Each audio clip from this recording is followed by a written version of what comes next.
Muy buenos días. El día de hoy tendremos como base tema de discusión el texto titulado El pensamiento del profesor en general y de educación física en particular sobre la construcción del currículo. Comenzaremos con Pérez y Jimeno en el 88. Trabaja en la crítica y la investigación con un enfoque para la enseñanza, con el fin de demostrar la eficiencia de la investigación en el campo educativo. El pensamiento del profesor será nuestro eslabón, el protagonista, aquel que tome decisiones. El profesor comprende, por un lado, las relaciones de pensamiento y de acción en el aula, las cuales denotan para la época de los años 50 una problemática con un paradigma específico. También comprenden unos resultados cognitivos en relación a las dimensiones personales. De aquí partimos con más posibilidades de exploración dentro de toda el área de investigación en la educación.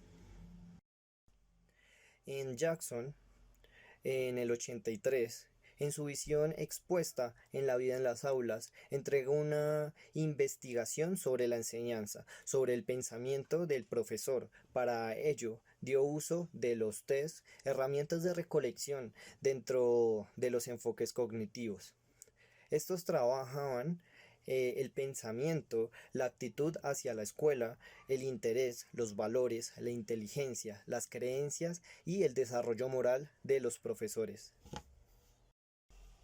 Estos investigadores comienzan a ver una serie de problemas que atañen hacia una época específica. En los años 60 se dieron distintos cuestionamientos alrededor del currículo. La importancia de saber con certeza el qué y el cómo era imprescindible para la construcción de este. En el año 70, la planificación y la acción dieron paso a un vago interés por la investigación. El aferrarse a la lógica curricular, a la flexibilidad del contexto, daba avances importantes para el campo de la educación. En los 80 se puso suma atención a la caracterización del proceso de aprendizaje y el conocimiento práctico del profesor en relación a la institucionalidad. Esto daba cambio a bastantes teorías y prácticas de investigación que se sedimentaron poco a poco, dando coherencia a la relación práctica en la labor del profesor. Citando un fragmento de nuestro texto base, Olarte en el 2013 dice, si bien es cierto, no puede trazarse una línea de tiempo para ubicar el origen de estos desarrollos teóricos. Se puede decir que hacia finales de la década de los 80, Peterson, Shelbenson, Schulman en 1986, Cohen, Clark, por nombrar solamente los más reconocidos, hicieron aportes importantes a partir del enfoque cognitivo y crítico del profesor. Constituyeron también el teacher thinking, precursor del no menos importante teaching knowledge o conocimiento del profesor. Esto hizo mella en las categorías pensamiento, creencia y conocimiento, ya que sus afecciones en los estudiantes estrechaban un desarrollo revelante y revelador, dando luces a los aportes a la pedagogía, la enseñanza, el pensamiento del profesor y el currículo. En la década de los 90, la conciencia por el largo tiempo que hacía falta para poder ser realmente un profesor dio de qué hablar, abriéndose a la idea de que el aula es un entorno complejo. Aquí Marcelo en el 93 y Strong en 1993 abren un desarrollo teórico del profesor de educación física. Al resurgir la investigación e interés por distintos procesos de enseñanza, los procesos de formación se hicieron oír. ¿Y de qué manera? Fueron Arnold en 1991 y Kirt en 1990 quienes les dan esas bases tan sólidas a la investigación del proceso de investigación del profesor de educación física. Un profesor no solo capaz de estar en el aula, sino que también fuera autor de su proceso, tomando decisiones, siendo propositivo. Si bien en particular ha tenido la forma eh, peculiar de interpretar los juicios y su propia experiencia. Para Schulman, en el 86, la indagación en las dimensiones personales y su relación con el conocimiento pedagógico en el maestro abarcó todo un recorrido investigativo en el cual se hizo uso de el estudio del caso, la indagación etnográfica y la investigación-acción para consolidar la sistematización de los mapas de pensamiento. Se desplazaron por una corriente partiendo del pensamiento cognitivo con el fin de visualizar los dilemas de la enseñanza en la relación con el currículo, el diseño dubitativo o la puesta en duda de los procesos en sí, partiendo de la honestidad profesional y la formación del profesor. Parajes en 1992 trata una cuestión, la dispersión semántica frente al profesor. Esta nos intenta hacer comprender un abordaje que tiene la investigación hacia el profesor. Por lo tanto, propone unas categorías como la creencia, las actitudes, los valores, los juicios, los axiomas, las opciones, las ideologías, los pensamientos y las perspectivas, ayudando a nutrir de gran manera los ficheros de este fenómeno a tratar, dándole vía libre a las posteriores investigaciones que se harían con este tema. Luego, Carlos Marcelo, en 1992, en su rol investigativo, orienta la conducta e interpreta los valores de la experiencia del profesor.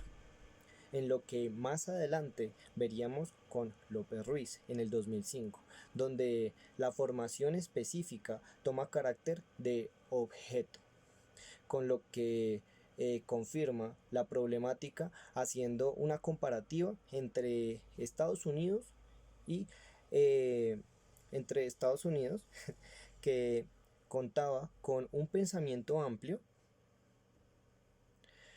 con mayores orientaciones en la enseñanza, y por otro lado teníamos a España, en donde pensaban más rígidamente, partiendo siempre de los lineamientos que reforzaban los pensamientos de los paradigmas ya establecidos. También dentro de sus categorías en investigación, López demuestra unos aspectos superpuestos, con los cuales se adentran a los niveles del conocimiento, enfocados a la acción educativa. Contamos pues con la didáctica, la pedagogía y el currículo, acotando el término pirámide didáctica. Después, esta perspectiva del pensamiento del profesor, orientada desde la propuesta de Montero en 1985, se menciona al profesor formador de maestros, capaz de realizar acciones curriculares y de preponderar el pensamiento divergente en circunstancias pedagógicas y didácticas.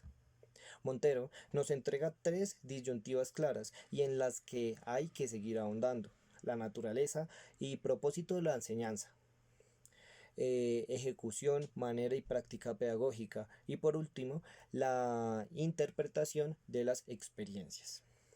Los resultados arrojan entonces que la importancia de la formación del maestro es inmanente a su capacidad reflexiva. En otras palabras, la reflexión del maestro en su quehacer es fuente de transformación. Luego, para Arnold en 1991 y Kirt en 1990 se adentraron en el estudio del profesor de educación física, determinando que el paradigma para esa época oscilaba entre el profesor tradicionalista y el mecanicista. Para ello, el área necesitaba de una visión distinta y situarla como una actividad educativa auténtica en los lineamientos educativos era una consigna fundamental.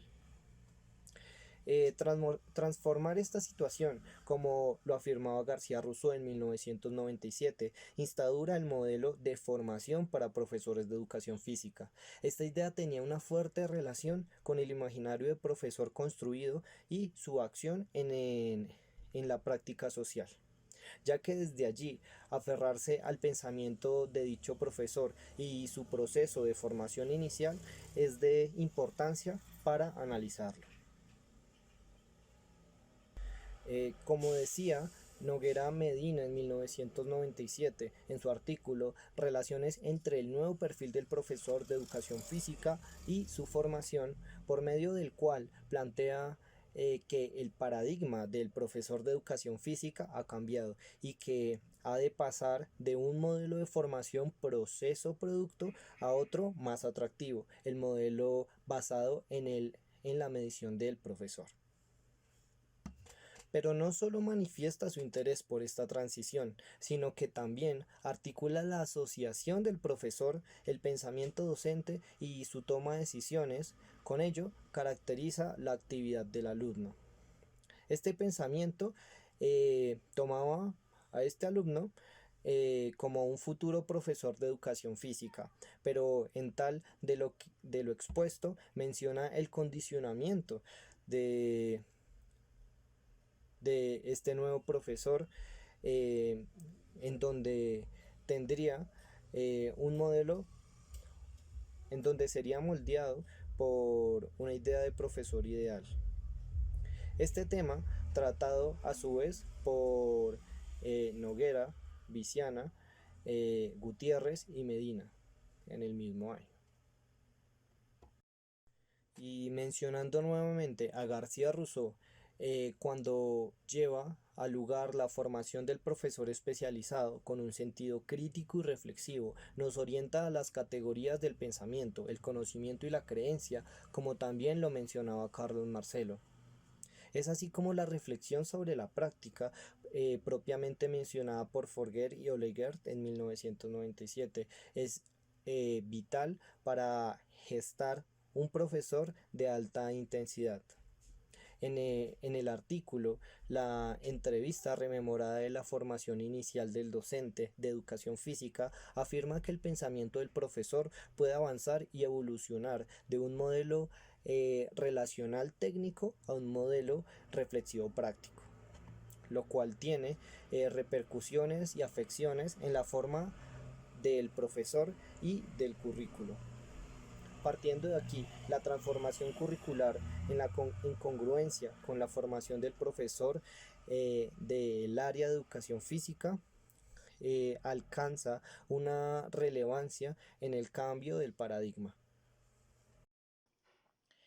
De acuerdo con los pensamientos de Jackson, Sacristán y Meno, u otros autores ya mencionados, Correa y Martínez concuerdan al decir que el pensamiento del docente, el pensamiento del profesor, se va a ver afectado, pero así a la vez se va a ver constituido por su conocimiento o su contenido intelectual.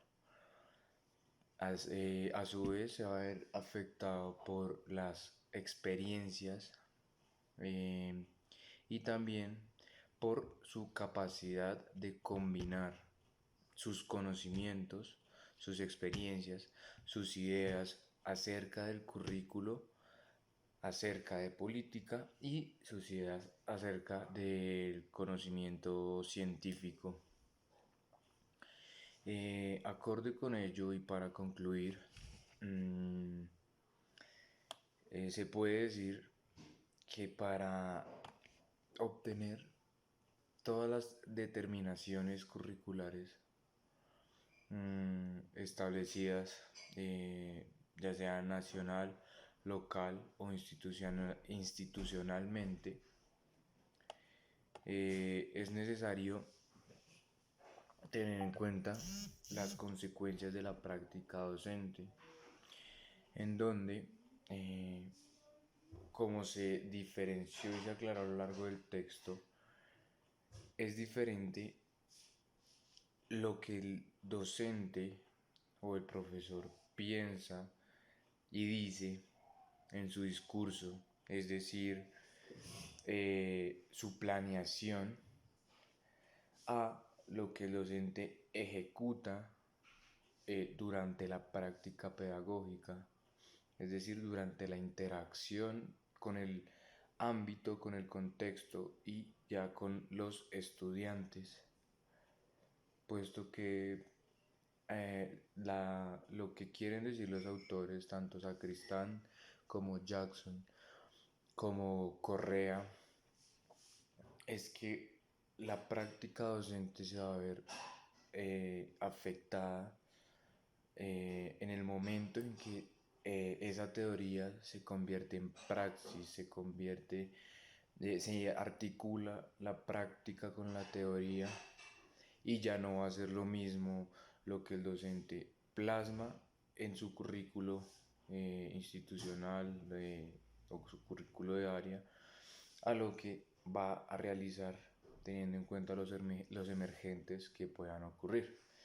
Por otro lado, las consecuencias de la práctica docente existe, eh, es, es necesario aclarar, según Sacristán, que la participación de diversos agentes sociales, es decir, la participación de profesores, estudiantes y a su vez eh, todo, todo, todos los miembros de la institución educativa deben participar a la hora de realizar el currículo, de establecer estos parámetros para que, según Sacristán, se articulen los las diversas formas de pensar para que se incluyan, según desde palabras de Sacristán, para que exista la inclusión de diversas necesidades y así se tenga en cuenta todo lo planteado y lo que realmente necesita la institución, los estudiantes y los docentes.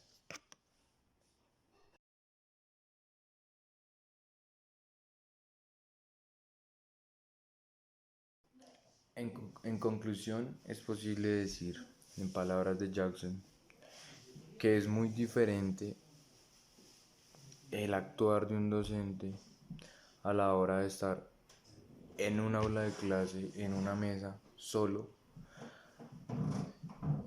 al momento en el que se encuentra inmerso en el aula de clase junto con sus estudiantes. Es decir, que la tarea de enseñar no involucra únicamente la planeación de clase, sino que a su vez también implica la práctica pedagógica. En palabras de Fandiño, se requiere una comprensión de la práctica y en palabras de López Ruiz, es necesaria una mera comprensión acerca del currículo para evitar esa dicotomía entre conocimiento y acción y entre pensar y hacer. Es decir, que lo primordial acá, junto con lo que decía Jimeno Sacristán, al momento de realizar el currículo, abarcar todas las necesidades educativas de la institución o del contexto. Asimismo es importante prever que el docente va a interferir en esa planeación acorde a sus previos pensamientos, a sus preconocimientos y de tal manera va a haber una significación particular dependiendo de cada docente.